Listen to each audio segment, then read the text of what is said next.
ಮತ್ತೆ bike taxi ಚಾಲಕರಿಗೆ ಕಿರುಕುಳ ನೀಡ್ತಾ ಇದ್ದಾರೆ ಕೆಲವೊಂದು ಆಟೋ ಡ್ರೈವರ್ಸು. ಯಾಕೆ ಹೇಳ್ತಾ ಇದ್ದೀನಿ ಅಂತ ಹೇಳೋದಾದರೆ ಈ ವಿಡಿಯೋ ನೋಡ್ಕೊಬನ್ನಿ, ನಿಮ್ಮ ಹತ್ರ ಫುಲ್ ಮಾತಾಡ್ತೀನಿ.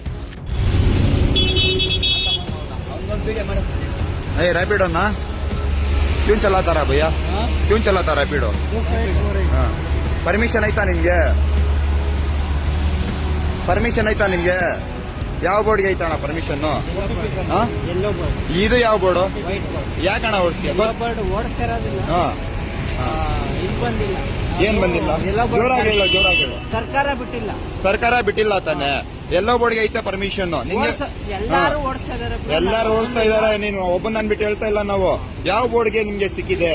ನಿನ್ಗೆ ಗೊತ್ತಾಗಿದೆ ಅಲ್ಲ, ಯಾಕೆ ಕಾನೂನ್ಗೆ ನೀನು ಅಡ್ಡ ಬರ್ತೀಯಾ? ಸರ್ಕಾರ ಮಾಡ್ತಾರೆ, ಅವ್ರಿಗೆ ಹೇಳು. ಯಾವಾಗ ಅವ್ರು ಮಾಡ್ತಾರೆ, ನಾವು ಯಾಕೆ ಕೇಳ್ಬೇಕು? ನೀನ್ ಬಂದಿರೋದು, ನಾವು ಬಂದಿಲ್ಲ. ನೀನ್ ಬಂದಿರೋದು, ನಿಮ್ಗೆ ಅಷ್ಟು ಗೊತ್ತಾಗಿದೆ ಅಲ್ಲ.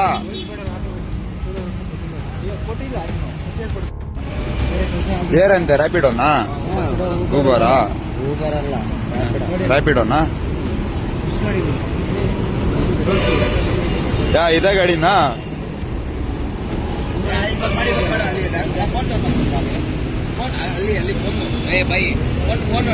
ಏನ್ ನನ್ನ ಮುಡ್ಸ್ಕೊಂಡು ಹೋಗೋಣ, ಮನೆಗೆ ಹೋಗಿ ಡ್ಯೂಟಿ ಮುಗಿಸ್ಕೊಂಡು ನೀವು ಹೋಗಿದ್ರ ನಾವು ಎಲ್ಲಿಗೆ ಹೋಗ್ಬೇಕು? ಆಟೋ ಅವರು ಅದೇಳಿ, ನೀವು ಡ್ಯೂಟಿ ನೀವು ಮಾಡ್ಕೊಂಡಿದ್ದೀರಾ, ನಾವು ಏನ್ ಮಾಡ್ಬೇಕು ಡ್ಯೂಟಿ?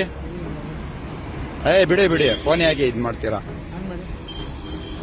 ಯಾಕಣ್ಣ ಮಾಡ್ತೀರಾ? ಕ್ಯಾನ್ಸಲ್ ಮಾಡೋಗೋಣ, ಕ್ಯಾನ್ಸಲ್ ಮಾಡೋಣ, ಕ್ಯಾನ್ಸಲ್ ಮಾಡಿ ಹೋಗಿ. ನಾವು ಏನ್ ನಿಮ್ಗೆ ಹೇಳಲ್ವಾ? ಕ್ಯಾನ್ಸಲ್ ಮಾಡಬೇಡಣ್ಣ, ದಯವಿಟ್ಟು ಕ್ಯಾನ್ಸಲ್ ಮಾಡಿ ಹೋಗಿ ಮನೆಗೆ ಅಷ್ಟೇ. ಹೋಗಿ ಆರಾಮಾಗಿ ಹೋಗಿ. ಎಲ್ಲ ರ್ಯಾಪಿಡೋ ಅವರು, ಎಲ್ಲ ರ್ಯಾಪಿಡೋನ ಇಳಿಯೋಣ. ನೀನು ಎಲ್ಲ ರ್ಯಾಪಿಡೋನೆ. ರ್ಯಾಪಿಡೋ ಎಲ್ಲ ಓಡಿಸೊಂದಿಗೆ ಇಲ್ಲಪ್ಪ. ವೈಟ್ ಬೋರ್ಡ್ ಇಲ್ಲ, ಎಲ್ಲೋ ಬೋರ್ಡು. ರ್ಯಾಪಿಡೋಗೆ ಬೈ येलो बोर्ड लेके हाकि चलाना नेक्स्ट है, ठीक है? ಇಲ್ಲಿ ನೋಡೋಣ, ಇಲ್ಲಿ ಎಲ್ಲೋ ಬೋರ್ಡ್ ಮಾತ್ರ ಓಡಿಸ್ಬೇಕು. ಸರ್ಕಾರ ಅವರೇ ಹೇಳ್ತಾ ಇರೋದು, ಎಲ್ಲೋ ಬೋರ್ಡ್ ಆಗ ಬಾ. ಈ ವೈಟ್ ಬೋರ್ಡ್ ಎಲ್ಲ ಹತ್ಕೊಂಡ್ ಬರಬೇಡ. ಎಲ್ಲ ಗ್ಯಾಂಗು. क्या भाई स्टैंड बना ली इसका भाई नो? तू ऑटो वाला तो वेला गाड़ी नंबर नहीं है, रैपिडो कैसा जी चलाता तुम? गाड़ी नंबर किधर जे? किधर जे? जय बच्चों का नहीं, गाड़ी कैसा जी उड़ा गया था तुम? जय पहला गाड़ी नंबर किधर है?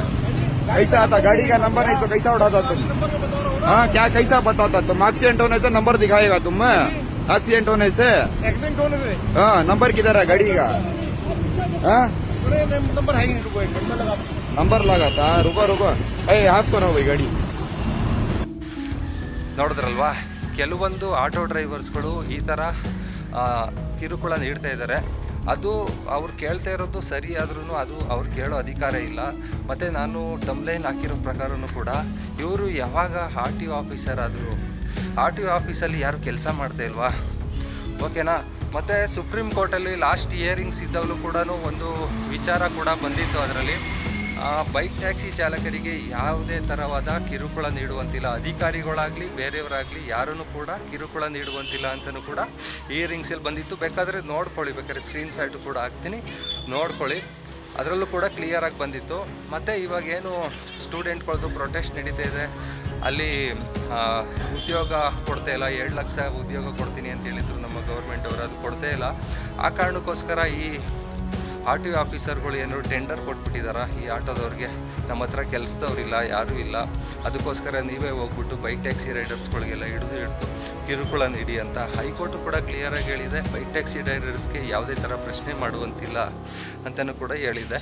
ಆದ್ರೂ ಕೂಡ ಕೆಲವೊಂದು ಆಟೋ ಡ್ರೈವರ್ಸು ಯಾಕೆ ಈ ಥರ ಗುಂಡಾ ವರ್ತನೆ ಮಾಡ್ತಾ ಇದ್ದೀರಾ ಅಂತ ಅರ್ಥ ಆಗ್ತಾಯಿಲ್ಲ. ಅಲ್ಲಿ ಆವಾಜ್ ಆಗ್ತಾ ಇರೋದು ನೋಡಿ, ಯಾಕೋ ಮಾಡ್ತಾ ಇದೆಯಾ ರ್ಯಾಪಿಡೋನಾ? ಏನು ಆವಾಜ್ ಹಾಕೋದು, ಎದುರಿಸೋ ಥರ ಮಾಡೋದು, ಅವೆಲ್ಲ ಮಾಡ್ತಾಯಿದ್ದೀರಾ. ಅವರೇನೋ 4 ಕಾಸು ದುಡಿಯೋಕ್ಕೆ ಬಂದಿರ್ತಾರೆ, ನಿಮ್ಗಾಗೋ ಬಿಸ್ನೆಸ್ ನಿಮ್ಗಾಗುತ್ತೆ, ಅವ್ರಿಗಾಗೋ ಬಿಸ್ನೆಸ್ ಅವ್ರಿಗಾಗುತ್ತೆ. ಆಟೋದಲ್ಲಿ ಹೋಗೋರು ಆಟೋದಲ್ಲೇ ಹೋಗೋದು, ಬೈಕಲ್ಲಿ ಹೋಗೋರು ಬೈಕಲ್ಲೇ ಹೋಗೋದು, ಫ್ಲೈಟಲ್ಲಿ ಹೋಗೋರು ಫ್ಲೈಟಲ್ಲೇ ಹೋಗೋದು. ಈ ಥರ ಗುಂಡಾ ವರ್ತನೆಗಳು ಮಾಡಿ ನೀವು ಬೈಕ್ ಟ್ಯಾಕ್ಸಿ ರೈಡರ್ನ ನಿಲ್ಲಿಸ್ಬೋದು ಅಂತ ಅಂದ್ಕೊಂಡಿದ್ದೀರಾ. 9 ವರ್ಷ ಆಯಿತು ರೀ, ನಿಲ್ಲಿಸೋಕ್ಕೆ ಸಾಧ್ಯನೇ ಆಗಿಲ್ಲ. ಕೋರ್ಟಲ್ಲೂ ಕೂಡ ಕೇಸ್ ಗೆದ್ದಿದ್ದಾರೆ. ಇವಾಗ ಏನು ಸರ್ಕಾರ ಸುಗ್ರೀವಾಜ್ಞೆ ತಂದು ನಿಲ್ಲಿಸ್ಬೋದಾಯಿತು, ನಿಲ್ಲಿಸಿಲ್ಲ. ಮತ್ತು 1 ತಿಂಗಳಾಯ್ತು ಇವಾಗ ಹೈಕೋರ್ಟಲ್ಲಿ ಜಡ್ಮೆಂಟ್ ಬಂದು.